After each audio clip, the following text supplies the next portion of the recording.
There is a twist in the tale.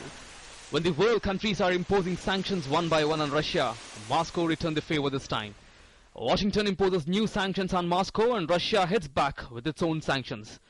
After the lower house of Russia's parliament overwhelmingly approved a treaty to annex Crimea, Washington imposed more sanctions in addition to those previously announced. United States President Barack Obama has announced sanctions on 20 more Russians, some really close to Russian President Vladimir Putin, in response to the annexation. President Barack Obama said that these additional sanctions will affect the Russian economy and can also disturb the smoother flow of global economy, but Russia should understand that if the situation continues, it will be isolated from the international community. I signed a new executive order today that gives us the authority to impose sanctions not just on individuals but on key sectors of the Russian economy. At the same time, the world is watching with grave concern as Russia has positioned its military in a way that could lead to further incursions into southern and eastern Ukraine. These strong words from Barack Obama apparently and undoubtedly infuriated Russia. Calling the actions of US the hostile thrust, Moscow slapped sanctions on Washington and stunned the Western biggie. They include sanctions on 9 US officials, including Senators John McCain and Harry Reid, barring them from Russia.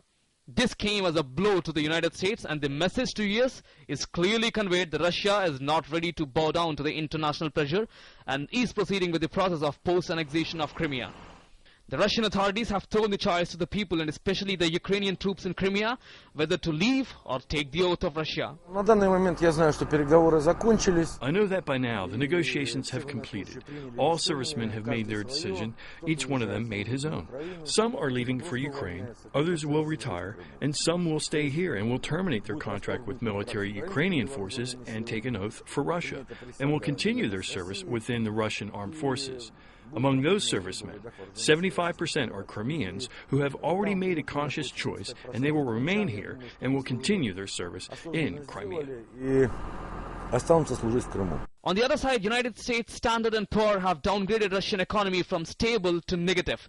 This has already affected the Russian economy. What is the situation in Crimea currently is the major question now. In the Crimean territory, rebels are already being accepted, and in the Crimean capital, people are lining up to apply for Russian passports. However, some 50 kilometers from the Russian border in eastern Ukraine, Ukrainian troops stand at the ready. But the question is, where will the situation lead to? European Union decides to go strong on Russia. United States too acts strong on Russia with further sanctions, ignoring the negative effects it could have on the global economy.